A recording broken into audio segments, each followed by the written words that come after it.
Today, in our special report segment, we bring you news of a South Florida homeowner who we learned about after he set up a GoFundMe account to raise funds to support what he describes as the fight for his life and home. This homeowner, who has been battling cancer, has been forced to simultaneously and unfortunately spend funds to fight off a frivolous lawsuit by a homeowners association named Crestview in Southwest Miami, who is accused of serious allegations. We go live to Ava in Kendall, Florida for more. Thanks, Grace. This is Ava reporting live from Crestview Homeowners Association, a community association not far from the recent controversial Hammocks neighborhood in Southwest Miami, which was the breaking point for new legislation passed by the Florida legislature that went into effect July 1, 2024. Juan Carlos Porras is the Florida state rep whose district encompasses Crestview and Hammocks. Representative Porras was instrumental in updates to the legislation that criminalized knowingly maintaining inaccurate accounting records, obstructing access to records for homeowners, and even making it a felony to deny access, which would uncover or expose criminal activity. We go now live for further coverage to the Miami-Dade courthouse, where a homeowner has recently dropped a bombshell counter lawsuit of serious and criminal allegations against Crestview Homeowners Association, its board, and the agents they supervise. Over to you, Adam.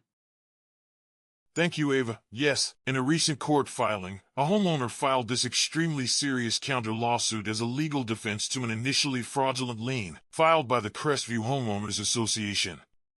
The allegations, if proven true, directly relate to the recently passed legislation championed by Florida State Representative Juan Carlos Porras, whom you just mentioned. Actions alleged to have been undertaken by the Crestview Homeowners Association's board, its property managers, and attorneys, under the oversight and knowledge of the insurance carrier, are classified in the recent Florida HOA legislation updates as first- and second-degree criminal misdemeanors and third-degree felonies. So, Ava, in doing a deep dive of the counter lawsuit, here's what we found. The counter lawsuit at a glance is 1,000-plus pages long, includes 180-plus exhibits, and over 30-plus witnesses, which includes board members, property managers, attorneys, insurance agents, and more. This homeowner did his homework. One of the key topics of the allegations is extreme accounting and collections gross negligence by the board, property manager, and attorneys. This would include knowingly refusing to accurately maintain owner accounts, showing all expenses and credits, and posting all owner payments. Second, the board is accused of unlawfully passing increases to annual assessments and illegally charging owners over $750 per property since 2016. With an estimated 200 or more owners, that is nearly $150,000 in total illegal assessments and reported revenues. Third, the accusations include that the association and its agents used the intentional inaccurate accounting to illegally and selectively apply late fees and interest, and fraudulently induce owners to pay monies they didn't legally owe.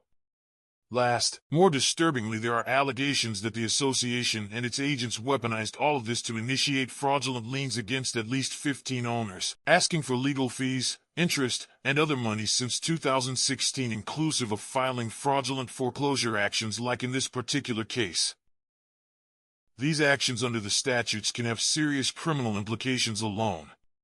For example, under Florida Statute 720.303(5)(e), a person who intentionally fails to create or maintain an HOA's accounting records with the intent to cause harm to the association or its members commits a criminal first-degree misdemeanor. The good news is that if found guilty, a person such as a board member, property manager, or attorney cannot be fined not more than $1,000 per infraction and not imprisoned more than 1 year in the county jail. Thanks, Adam. One question comes to mind to me, and I'm sure for our viewers, is how could this take place, and were there any records of this going on? Ava, that is a great question, and when we investigated further, it was even more disturbing. Not only a clear cover-up, but evidence that when the owner attempted to compel the association to produce records, the association retaliated against the owner, who was battling cancer, by exposing his medical information to the public. Here is a high level of the disturbing information that we found, which is all in the court records for the case. As found in the detailed examination of the court records, there appear to be serious allegations of a cover-up to avoid criminal and illegal activity detection. the Crestview homeowners submitted 4 separate requests to inspect records from October to November 2024. These were denied not only 4 times, but when the owner requested a reasonable accommodation request for medical reasons for inspection, that was also astonishingly denied 4 times as well. The association was served legal discovery in November and December 2024 by the owners seeking admissions of fact, in essence asking them to admit to statements their activities were illegal. Interrogatories, which are questions asking the association to explain why they failed to follow the law, and last, requests that the association produce documents and evidence. They refused twice.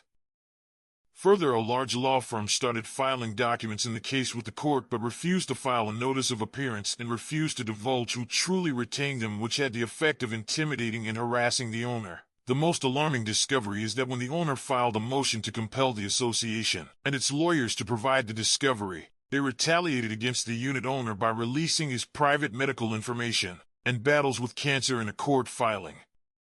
This is all described in great detail in the counter lawsuit, but also easily viewable in the court filings. One key area of concern is around the concealing of access to records and criminal implications. As I mentioned, the owner attempted 4 times to get information to defend the case, get evidence of the criminal activity, and more. Under Florida Statute 720.335d, any board, member or property manager which is a licensed community association manager who repeatedly denies inspections 2 or more times within a 12-month period commits a second-degree criminal misdemeanor. Upon the 4th request, that is 3 separate second-degree criminal misdemeanors. The good news is that if found guilty, a person cannot be fined no more than $500 per infraction and not imprisoned more than 60 days in the county jail. One very important thing to understand that in a corporation, the secretary of the board is responsible for all the records and access, and in this instance the secretary had specialized training and knowledge of the law, because she herself was also a licensed community association manager, and so it is alleged this was by design and deliberate. A second key area of concern, building upon what we have already discussed, is around the alleged criminal acts of deliberately not maintaining accurate owner accounting records to homeowners and the criminal acts of refusing access to association records repeatedly, which are alleged to have been done to avoid detection of the criminal and illegal acts and avoid punishment for those crimes. Under Florida Statute 720.335f, any person, meaning board member, property manager, attorney, or anyone else, who willfully and knowingly refuses to release or produce association records with intent to avoid or escape detection or even punishment for commission of a crime commits a third-degree felony. If found guilty, a person cannot be fined no more than $5,000 per infraction and not imprisoned more than 5 years. The association and its agents are accused of a conspiracy. Adam, this really seems incredibly serious and sounds like, based on what you found, attorneys were directly involved, and because of their direct knowledge of the facts have also been identified as central key witnesses. For our viewers, in your research, have you found anything of interest involving more on the attorney's conduct in the case? Ava, that is a great question, and when we investigated further, it was even more disturbing. Not only a clear cover-up, but evidence that when the owner attempted to compel the association to produce records, the association, as mentioned, retaliated against the owner, who was battling cancer, by exposing his medical information to the public. Here is a high level of the disturbing information that we found, which is all in the court records for the case. Upon further investigation and discussing with experts, lawyers in Florida are required to abide by Florida Bar Ethics Rules, Florida Rules of Civil Procedure, Florida Rules of Judicial Administration, Standards for Professionalism and Civility, and of course abide by all state, federal laws, and the Constitution. The attorneys in this case and the allegations are accused of very serious violations of those and are listed as witnesses, and under the Florida rules cannot be witnesses and attorneys on the same case. Let's examine just a sample of the attorney's severe misconduct outlined in the allegations within the lawsuit. Attorneys filed retaliatory filings releasing the owner's private medical information. Attorneys filed a fraudulent lien based on non-existing documents. Attorneys admitted their direct knowledge accounting records used in the legal action were incomplete and inaccurate. Attorneys had a duty to ensure the association was not lying or concealing information on insurance applications or claims and allowed that to happen. Attorneys bound by Florida rules refused to file a required notice of appearance stating who they were employed by including the insurance carrier's name. Attorneys knowingly misrepresented or omitted information to the court and judge. Attorneys obstructed and refused to provide discovery not once but twice, which concealed evidence of association criminal activity. Adam, this is really shocking.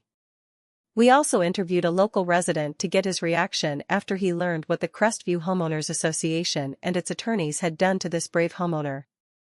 Here is that brief interview with Bill. Yeah, so as an owner in the area, I am outraged that this board of directors of Crestview and its attorneys would not only file a fraudulent lien and lawsuit against the homeowner, but the fact the poor guy was battling cancer and they retaliated and released his private medical information publicly is disgusting.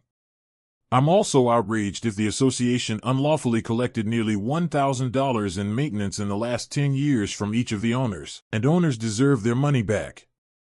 I feel really bad for this owner though, because he is out of his own pocket fighting these monsters, probably using money he would have spent on medical bills. I hope the state's attorney prosecutes these people.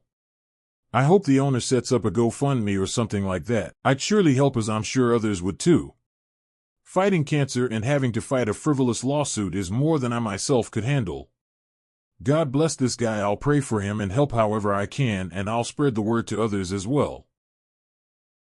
So Grace, this investigative report is still unfolding, and it is incredible that this is happening to a homeowner, and you heard the reaction of locals. This is sure to set off a firestorm with calls for the state's attorney to investigate and prosecute, and we will continue to follow developments and report in as they happen. Back to you, Grace, at the news desk. Ava and Adam, great reporting, and we will all keep this homeowner in our prayers, and I'm sure we will have further updates as they evolve.